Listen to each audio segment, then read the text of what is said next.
about people pleasing and the dark side of people pleasing.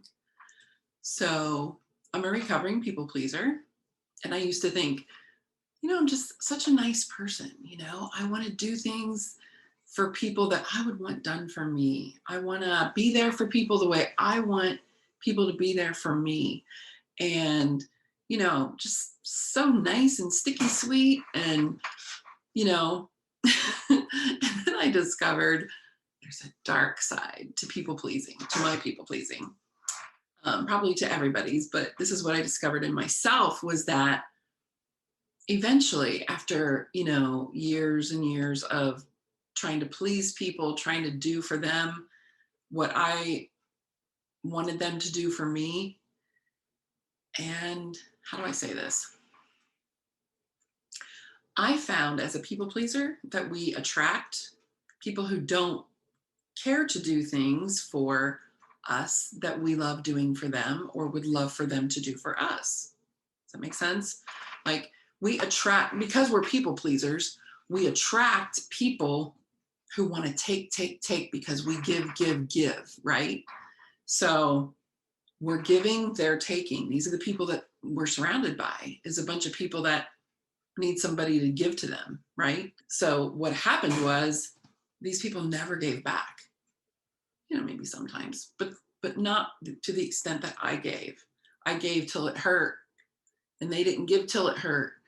So then the dark side of me was like, man, I got angry, I got resentful.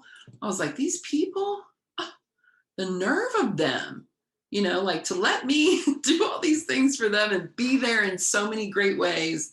And yet they're not there for me, and I blamed the other people in my life.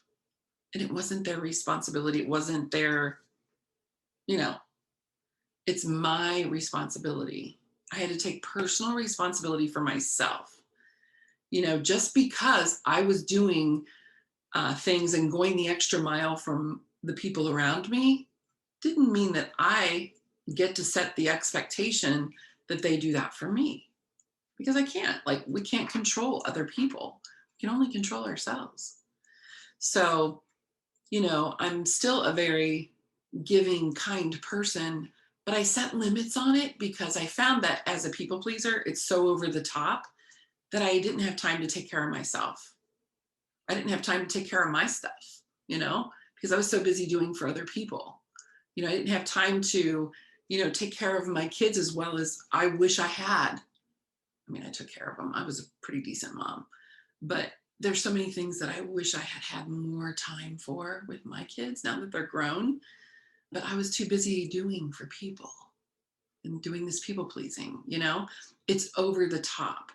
And so you can still be a kind, loving person and a giving person, but you've got to set limits with it, because your first responsibility, in my opinion, is your own life, right? Like, we are only responsible for our own lives, right? Like when we have kids, of course, we're responsible for their lives also. But what I'm trying to make the point is that we are responsible for ourselves first, priority, ourselves, okay? That's not selfish. That's not conceited. That's not narcissistic, none of it. Because we're responsible for our own lives, okay? And then when all of our things are taken care of and going well, then we can take the extra that we have, the extra time, the extra energy, to share with other people that we choose to without expectation, right? Because when you give someone a gift, even if it's your time or your possessions, if you are giving that with the expectation that they're going to give back to you the same or, whatever, you're going to be disappointed every single time. So when you give a gift of yourself or your time, give it as a gift, okay? Because that's the only way that you will not have resentment and anger and, this tied up feeling inside, okay? Because, our first responsibility, again, is ourselves. Self-care, taking care of ourselves, okay? Take care.